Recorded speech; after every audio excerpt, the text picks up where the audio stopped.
Okay, so Meph, I got your story. And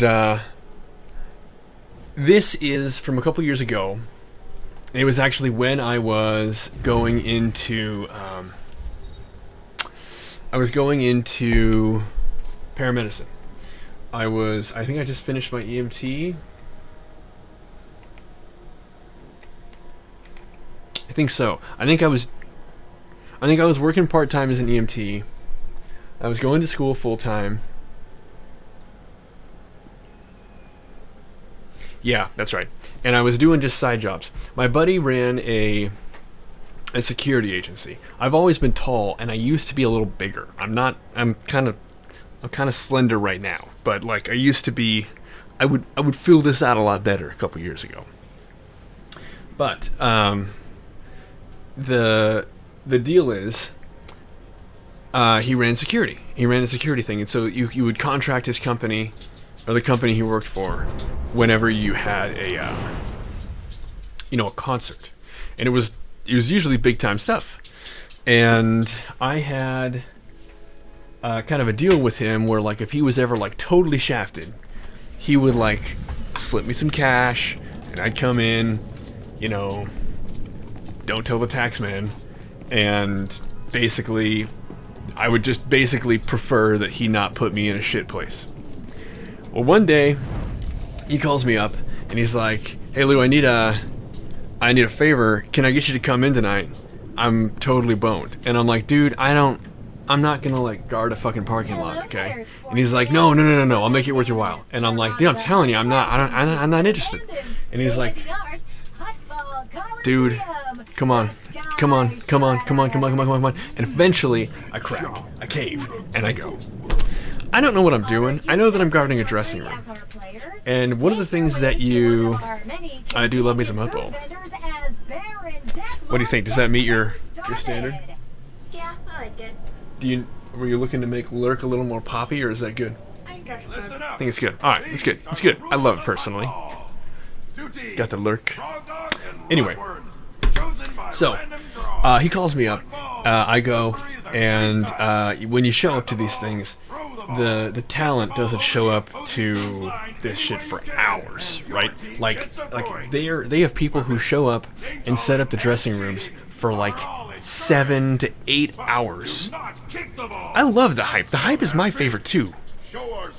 My favorite too. I fucking love it. Hype. Anyway, but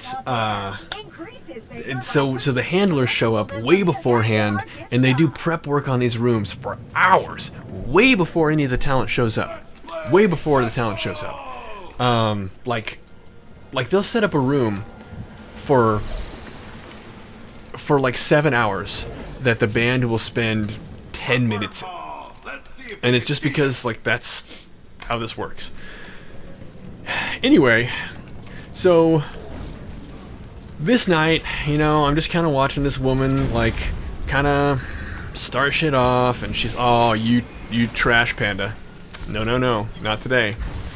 And she's kind of doing prep work, and she's very, very busy, and they kind of shuttle someone in like under a hood, and they start to like do vocal warm-ups in there, and I'm like, whatever, I don't know who this is, some little Filipino guy. That's kind of cool. I don't know what this band is. I don't care. And when things start getting closer to the actual performance, you can start to hear people going out and doing like vocal checks, and a lot of times it's like roadies and stuff, and they're not like, they don't care, so they're just kind of like check, they don't care. And in this case, one of the roadies actually is like backstage, and she's like just kind of chatting me up, and boom, that's a dunk. I mean, I died for it, but it's a dunk.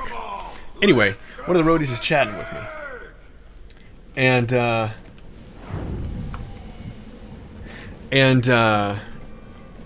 she's like middle-aged. Thanks, Gork. Thank you much. She's like middle-aged, and she's got like this purple hair. She's kind of cool. We're chatting for like 45 minutes, and the whole time we hear the sounds the sound people being like, we need a mic check on center stage 2 or whatever, you know, whatever people say. Like, we need a mic check. Center stage 2. Hello, mic check. Hello. And eventually, someone runs back, and they're like, where the fuck have you been? We need a mic check, like, now. And the middle-aged woman I'm talking to is like, I'm busy. And then, and like, I'm like, oh, work calls, right? Duty calls. And she's like, yeah. And she's like, anyway, so like, finish your thing. And she's like talking to me about whatever, and this second person comes out. They're like, dude, you need to be on stage like right now. And she's like, yeah, all right. And I'm like, damn, someone needs their shit ready, huh? And she's like, yeah. And I'm like, what do you do? Because she's kind of walking away with the person who came to get her. And she's like, oh, I'm the lead singer of Heart. I had been talking to the lead singer of Heart for like 45 fucking minutes. I thought she was a goddamn roadie. Kids out there, if you don't know who Heart is, ask your parents. Anyway, I had no fucking idea, because I'm an ignoramus apparently, that I was talking to the lead goddamn singer of Heart. And that's not even the weirdest part of the night, because as the night goes on, it turns out the band that my buddy like called me to come do security for, I was doing security for the dressing rooms, was it was Cheap Trick, Heart, and Journey to headline.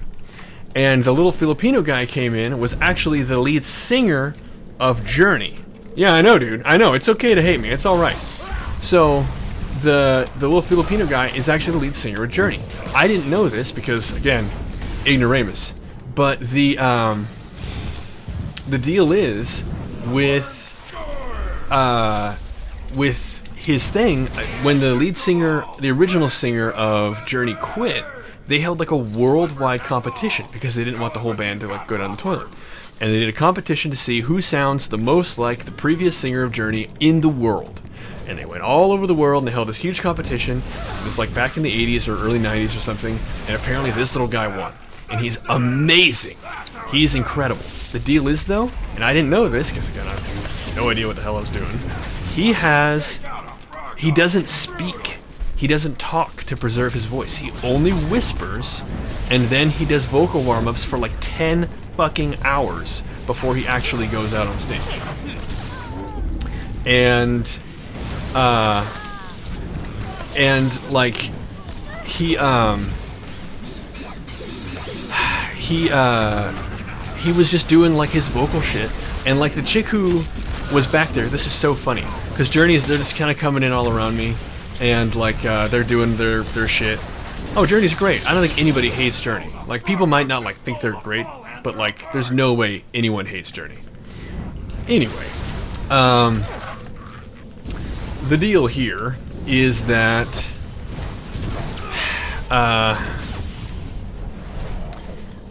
the band has this person who comes in. I said there was like a caretaker, like a kind of like a handler that comes in ahead of time, and it's this one woman who like the band calls Mom. I don't know if she's still working for them, but at the time I can tell you it was absolutely hilarious watching these millionaires with world renown, millionaires adored the world over, being bossed around by this stout little woman in her late 30s, and they all call her Mom. Like I think it was the lead singer came out and he's just like, I want to wear this tonight. I'm talking about the band Journey. The band Journey. Their handler is this woman who she comes in ahead of the show and like sets up their dressing room and sets out what they're gonna wear that night. And I got to like witness all this shit because I was doing security for the dressing room. And when I was back there, it was hilarious because the lead singer of Journey is in like an honest to God argument with this woman. Again, he's like a millionaire. He's a millionaire, and he's absolutely filthy rich, and he's like taking heat from this chick, and he's like, I want to wear this tonight, and she's like, no, that's not what I laid out for you, and he's like, but I wore this last time, and she's like, you're wearing that tonight. Get in there and change. And And yeah, and then he does. It's just the most abstract thing in the entire world. And thank you. Another dunk. Is that the win? Oh, that's the win. Boom. Oh, and over 2.25. Almost 2.25 million. Oh, Gork, where you is? Where you is, Gork? Boom. That was a sexcellent pull, my man. Thank you. So, anyway, the deal is, she's just like, no, it's not what I laid out for you. And he's like, ugh, I don't want to wear that. And she's like, that's not what I laid out for you. Get in there and change. Go on. And eventually the drummer comes in, and he's got this fucking crate. He can barely hold it. And he comes in, he's like slams it on the table. It's a huge wooden crate. And he's like, anybody have a crowbar or a hammer or whatever? And he like eventually gets one from somebody, comes over and like pries open the wooden crate. And he's like, oh man. This is the drummer of Journey. And he's like, shit. Do you guys know who would want this? And he reaches in and pulls out like 4 bottles of wine. It's just hay and wine. Some local vineyard was like, hey, give some fucking wine to Journey. So Journey got this huge fucking crate of like, I'm assuming really nice wine. You're not gonna send Journey your shit wine. Anyway, and so the band starts like passing out and starts drinking heavily. And when I'm with you, Sniper, I want the new cut. But I want the Obsidian cut. I digress. Journey.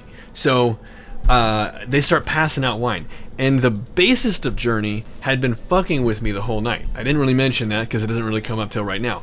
Every time the bassist went by me, he would go wah, like right in my face. He would go wah. Every night. Every time he passed me.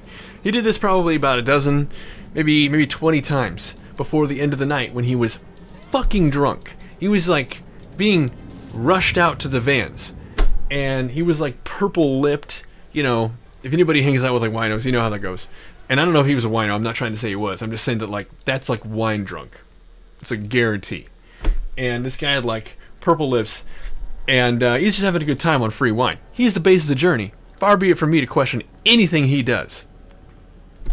But the story here is that on the last time that he passed me that night, he went bah right in my face, and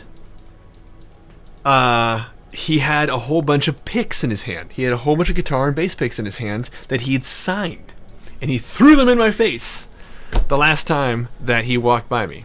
And I was like, that's cool, I guess. I mean, I have a whole bunch of signed picks from Journey. I still have them. Anyway. That's my story, Meph.